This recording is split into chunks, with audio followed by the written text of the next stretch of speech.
Chers sujets du Royaume de France, chers amis chevaliers, bienvenue sur la chaîne de l'Aventurier Catholique. Depuis le début de la semaine, depuis lundi, le chaos s'amplifie, se répand sur la planète telle une gangrène et nous ne pourrons pas y échapper, c'est impossible. Donc hier, les bourses asiatiques, donc japonaises, s'effondrent littéralement, des milliards partent en fumée, suivies par d'autres bourses, celle de Taïwan.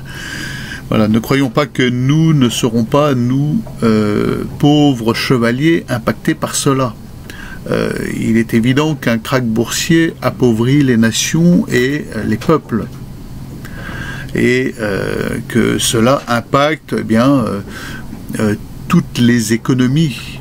Et que les plus pauvres d'entre nous seront encore plus pauvres et que cela impactera forcément les circuits de distribution, les entreprises, on peut imaginer, maritimes géantes qui transportent pour le moment sur des super containers toutes les victuailles, les denrées, les produits de nécessité, on va dire peu courantes, genre téléphone et autres, tout ceci va être impacté. Et les économies mondiales, forcément, nécessairement, et nous avec. Là, on peut regarder ça de très haut si on vit comme un stylite dans une forêt. Ou éventuellement à 1000 mètres en Auvergne, on se dit, ben, là, on a nos patates, on a notre source, on a la possibilité de tirer un chevreuil ou un sanglier. Ma foi, on a nos poules, on a nos œufs. Peut-être qu'on peut échapper au pire de la tourmente. Ça fait 15 ans qu'on vous dit que ces économies mondiales, l'intégralité de ces économies mondiales repose sur la dette, le mensonge, la corruption, la supercherie. Je me souviens en 2008, on avait 2200 milliards de dettes aux États-Unis et tout le monde s'arrachait les cheveux en disant mais 2200 milliards, c'est une somme énorme que l'on ne peut à peine s'imaginer. C'est inimaginable. Et à l'époque, ils jouaient le théâtre de l'augmentation du plafond de la dette. Ils en sont à 33 000 milliards de dettes actuellement. La dette mondiale est mondiale cumulée, en comptant celle de la France, celle du Canada, du Mexique, du Brésil, de toute l'Afrique, dépasse de 10 fois la production annuelle mondiale de matières premières, de denrées alimentaires.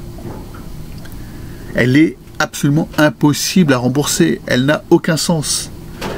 Et pour le moment, nous connaissons la manière de ces gens de résoudre ces questions, et c'est à l'américaine. Ils n'en connaissent qu'une, eux. C'est la guerre. Et donc, depuis quelques jours, nous savons que les Américains se préparent à attaquer l'Iran. Et cette fois-ci, cela provoquera forcément l'intervention des Russes, qui commencent déjà à livrer des armes de haute technologie aux Iraniens. Donc tout ceci accompagné d'un krach boursier aux États-Unis, les amis, l'heure est grave. L'heure est grave. Peut-on rester insouciant, continuer à suivre nos routines? Eh bien, si nos routines sont de prier et de s'adresser au Seigneur à genoux, oui. Parce que pour l'heure, notre secours est dans le nom du Seigneur. Et nous n'échapperons pas à ce chaos. Surtout nous, Français, parce que la gangrène se répand à partir de la France. De ce 4 mars où nos gouvernants fous ont inscrit dans la Constitution cette loi de mort sous la clameur de joie générale et mondiale. Ne croyez pas que ça se limite à la France. Le chaos se répand de manière mondiale. Nous sommes au bord de la guerre civile en Angleterre. Les gens commencent à avoir faim en Angleterre. C'est une réalité très concrète. Et ces gens se sont dit, ah ben, c'est une bonne idée. L'inscription de l'avortement, de l'IVG dans la Constitution, la sanctuarisation de cette loi de mort, c'est une super idée. Faisons pareil. Tous ces Occidentaux se sont dit la même chose. Parce que la France rayonne. Ne croyez pas que le wokisme, que toutes ces avanies tordues, sexuelles et centrées autour de l'anus, ne viennent pas du centre, du phare de l'humanité qu'est la France. On est en pointe pour toutes ces choses-là. Alors après, ça prend des proportions énormes dans des pays soi-disant neufs comme les États-Unis. Mais les initiateurs de tout cela, ce sont les Français avec leur soi-disant révolution, qui n'a pas sauvé les peuples. Hein. Je vous renvoie à cette petite séquence d'Escada qui explique très bien ce qu'est la Révolution française, que j'ai mis en ligne la semaine dernière, et qui montre que les peuples se sont appauvris suite à cette révolution. Ils ne se sont pas enrichis d'une pseudo-liberté, d'une pseudo-égalité, bien au contraire. Les riches sont devenus très riches et les pauvres plus pauvres, comme disait Louis de Funès. Bon les amis, l'heure est très très grave, très très grave. Voilà. Et je pense que nous ne couperons pas, nous, chevaliers, à devoir verser notre sang face au chaos qui vient. Il nous faudra combattre, ça c'est certain, au moins pour nos enfants si nous avons des enfants. Voilà. Essayons de finir l'été dans l'insouciance, mais soyez assurés que la rentrée d'automne sera terrible. Si nous arrivons en septembre, vivant, alors ce sera bref, hein, mais terrible, terrible. Là, de source sûre, nous savons que les Américains se préparent à rentrer en guerre contre l'Iran. C'est sûr et certain. Sachez que l'Iran, c'est un des plus vieux pays du monde. Alors, quand vous allez sur place, vous avez une chance sur deux de finir en prison pour espionnage, déjà quand tout allait bien. Donc, ils ne sont pas toujours très fins, les Iraniens. Les mollahs. Mais ils ont des grands savants, des grands scientifiques, et c'est pas n'importe qui. Bon. Et s'ils ont l'appui des Russes, eh ben nous entrons en guerre mondiale, et ça sera une guerre nucléaire.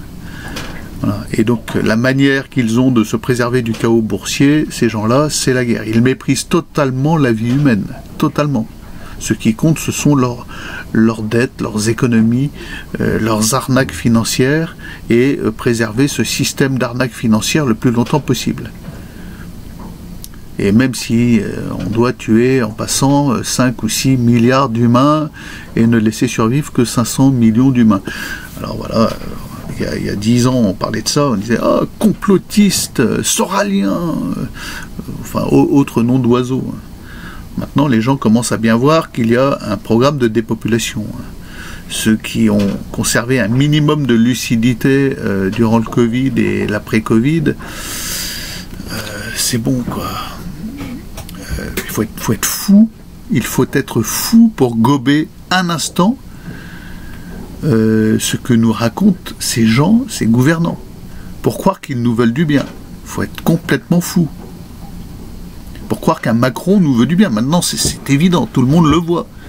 Ce type-là a perdu toutes les élections et se comporte comme quelqu'un qui les a toutes gagnées.